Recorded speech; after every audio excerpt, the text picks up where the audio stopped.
Hey Shackers, we are at PAX East 2018 Woo! streaming from the Shacknews booth, Yes. sharing with Good Shepherd. We have Anna Ribeiro, the creator of Pixel Rip 1989, a VR Yes. game. And she is dressed as the character from her game. That's the kind of dedication we like to see from developers. Legit. So thank you for stopping by today. I do whatever I can, you know. You have just to do it. How's your show been going? Been great. I have a bunch of people just stopping by and asking, what are your cosplay? I love your cosplay. I'm like, this is my game. Come check it out. It's the best Perfect. way to promote your game. Yeah, Just you know become what? the game. I think some other developers would benefit from stealing this. I think because it shows a dedication. And we talked at GDC. How many years have you been working on this game? It is like Olympics. 4 years. Oh, 4 goodness. years in the Yeah. making. So when you started this, it was DK1. Yes. And then you Right went from the through, beginning, like you went through DK2, you went through Rift Consumer Version 1, you saw the Vive come out, you saw the new controllers come out. I think one of the most interesting things is that you focused on look-based mechanic in VR. While a lot of people are going towards motion and stuff, to me, look-based is still the most natural input in VR. Can you talk a little bit about that? So at the beginning there was no touch controllers or Vive controllers. You just no room scale. You have to work with what you had. And the whole game was made from scratch for VR. So I had to do like some tough decisions, like you're just gonna be sitting down, you're never moving. And I remember like all my friends were like, you're crazy. This game is gonna be so boring. You're just not gonna be walking. And then you have to just basically, I was just using the like where players looking and grab things and the whole game mechanics that came from that. The struggles that we had at the beginning, it kind of defined the game a lot. So you have moments in the game that you need to be holding the controller in your hands and also be using your head to grab the speedball and shoot stuff. So when the controllers, like the touch controllers, all the new stuff came out, we had to decide to don't change the gameplay like too much because it would change too much the gameplay to have like a full integration, like you grabbing things and you're using your hands for other stuff. Because in our game, the most important thing is that you keep playing the game. So ended up becoming like a feature of the game. Like you are such a gamer that you just have to hold that controller and play all the time and do other things with your head because you have to be playing the game all the time. Is this something that when you had, I know you have your Game Boy with you right now. Yes. When you were growing up, were you that kid in school that was trying to hide your Game Boy from the teacher? So yes, I was a terrible student. I was always at the headmaster. I was always in detention. And I remember the headmaster was really upset. He was like, you should be really embarrassed. It's the first time in history that a girl jumps the wall of the school. And I was like, Oh, wow. yes, I'm the first one. Setting That's milestones. a superlative, right? I was like, yeah, I'm so proud. And he was like, so shame, so shame. I wasn't like the. So you example. you were taking pride in breaking rules before you even thought of this game. I didn't know I was getting inspired to make this game. I was just supposed to be doing exactly what I was doing. I was firing paper at the kids. I didn't have a good. I didn't enjoy my school much. It was when I look back, I'm like, you know what? I did just the right thing. That school was horrible. So like a prison. One really interesting thing about this game is it's a mashup of old school side-scrolling Game Boy-esque kind of games, and then also it's a VR game. What games inspired the 2D aspect of the game? Life of a gamer. Like every gamer that grew up in the 80s, you got all this experience that it's never gonna happen again. Like we're really lucky to be in the 80s and see all that evolution of video games. Like actually play Mega Man, Mario, and then watch out for, I want to see how Mario's gonna look in the new console. How Mega Man's gonna be, and all this evolution that we live, that's never gonna happen again. So I really wanted to put this together like a time machine so people could experience that, and VR was the perfect match. You can get people inside the world and get them to be a gamer, how it used to be. Like, get back in the classroom, play video game. Why not? Throw a paper in the teacher. And this is like one of the episodes that we're planning to release, but it's 1989. You're in the classroom. That's your problem to play the game. You're always going to have a problem in your world to play your favorite game, which is always going to be Pixel Rip. So you're calling it's the series is gonna the game is called Pixel Rip. The episode is 1989. Yes. So there's going to be multiple years, and you're going to kind of do callbacks to different genres from those years. Oh man, I can't wait to go Atari. I can't wait to go arcades. Oh, we're gonna have, like, we have planned like 4 more episodes, and they're gonna be released not in an order, but we're gonna have like imagine 1978 would be like Atari graphics, but you're gonna be like in the 70s, and it's gonna be like a little funky disco and stuff. So it will be referencing like consoles, and then your game is gonna be different. You're always gonna be playing Pixel Rip, but that game changed and reference games from that console era, that generation of gaming. So, in your world, Pixel Ripped is a Mario kind of franchise, right? It's been around for a long time. Yeah, it needs to feel like, we wanted to feel like this game actually exists in the 80s. I actually feel I've been working since the 80s in this game.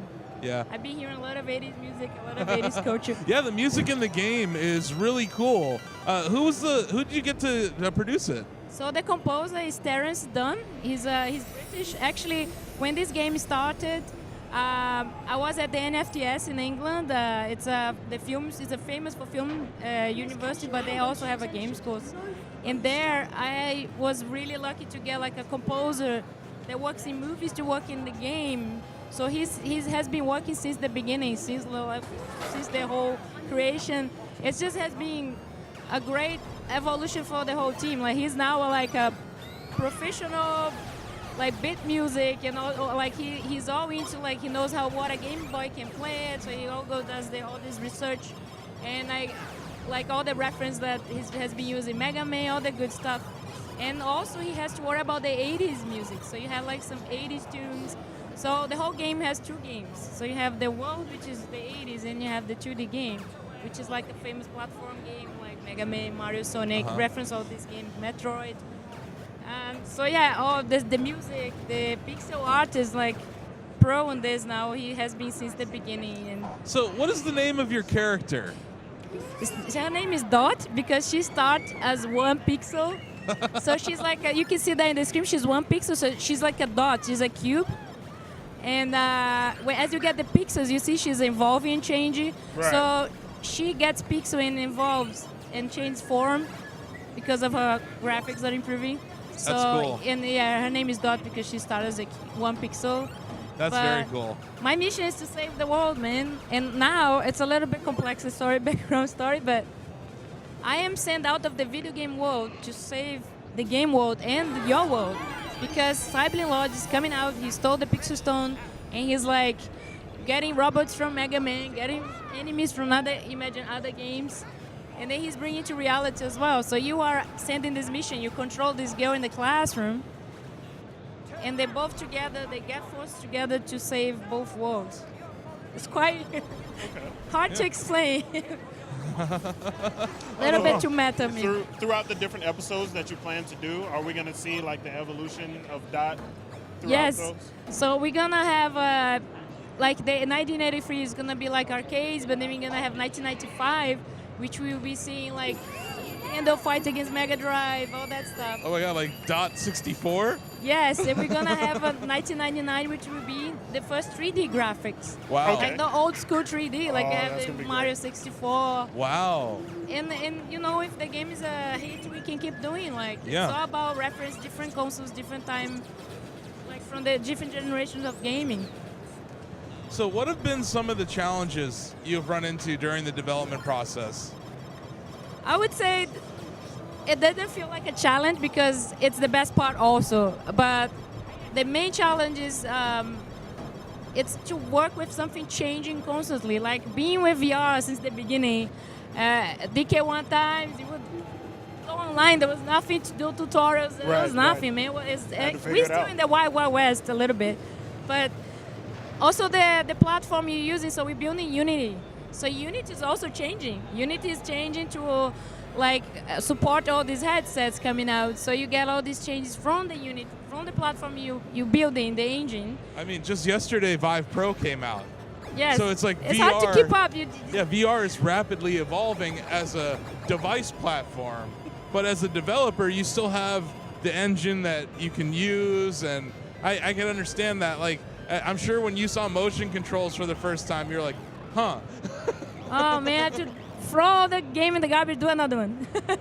Oh, yeah, man. that's the feeling you have. Oh my God, I'm missing out. All these things are coming, but we came to a point that we realized, we got a good gameplay, and we may not be using like all the throwing things and all the room scale, but that's how the game is, and people is enjoying that. So, depending on the design that you chose, you may realize you actually don't need to do all that to have a good game.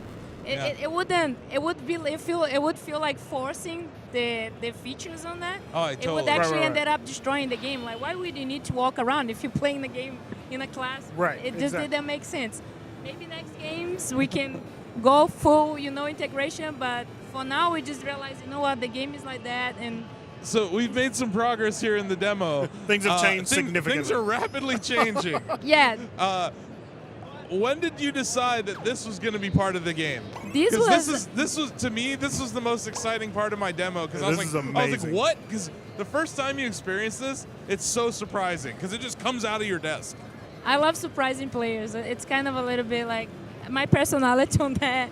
The game, when I first designed it, it was supposed to be just sitting down playing a game on the TV. It was going to be super boring.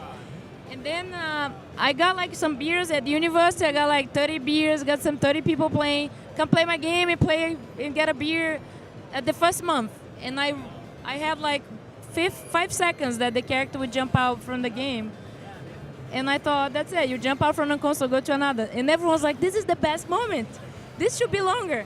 And then I changed it, throw all in the garbage. It's good to do mistakes really early because you just can throw all in the garbage, throw a whole level in the garbage. There's nothing there. And then I decided, okay, this is going to be the ice in the cake. It's going to be the boss battle, the best moment. The characters will jump out. Which, interesting enough, this was actually a bug. I was supposed to be playing the game on the TV, and then I saw this 2D character jumping here. And she was huge, like sprite jumping. I was like, whoa, the 2D graphics, the 3D world. I was like, holy.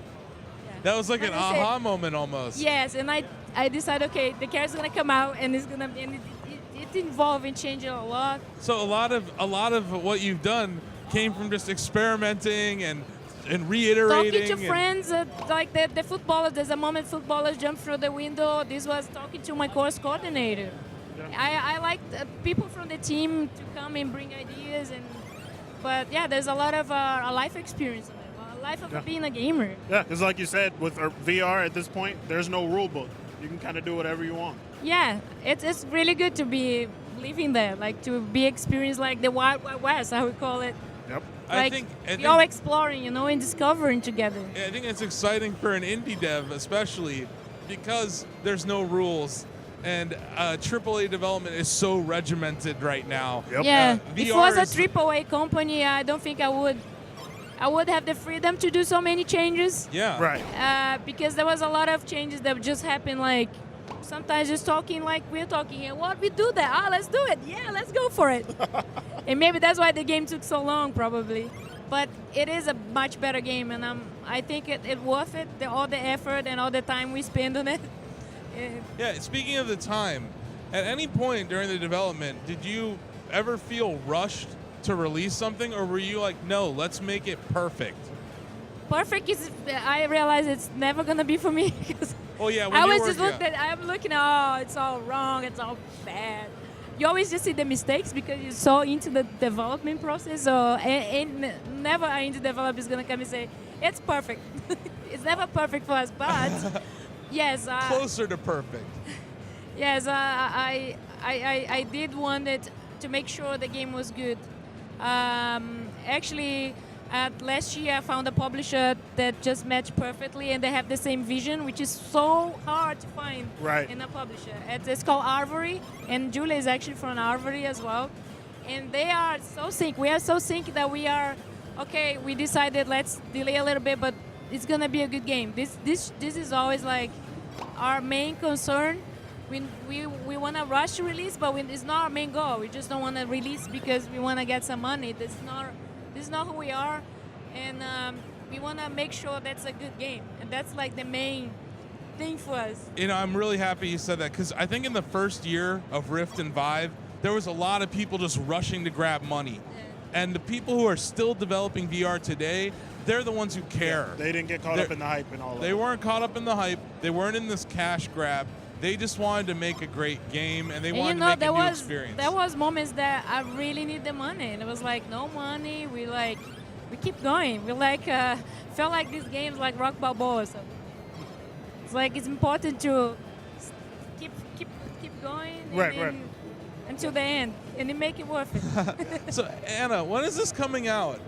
22nd of May. Finally. 22nd of May. We have a release date for Not Pixel. too far away at all. I can't wait.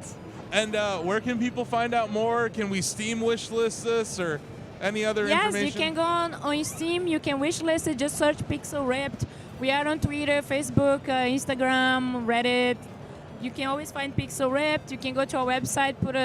There's an emails list. You can subscribe on pixelrip.com. You can send us an email to hello@pixelrip.com. And yeah, we have a new trailer. You can go on the PlayStation YouTube channel. It actually was officially released by them. So it's going to be on PSVR, Steam Oculus. VR, and Oculus? Yes. Are you interested in mobile VR at all? Interested? We are interested in all the headsets. We just have to focus for now on the major ones, and then we're gonna move on from that. But we definitely want to get as much headsets as we can. Well, we really appreciate you coming by and talking with us about your game. We wish you the best of luck. Thank you. You know, hopefully. It's my pleasure. Yeah, we'll be reviewing this game for sure at Shacknews. I think it's really unique, which I think is a testament to your design process because you've been working on this and it shows. Yeah, it did have a unique process development for sure. Well, awesome. Well, thank you so much. We're gonna wrap up, but thank you guys for stopping by so much. Thank you Greatly guys. appreciate it. Yeah.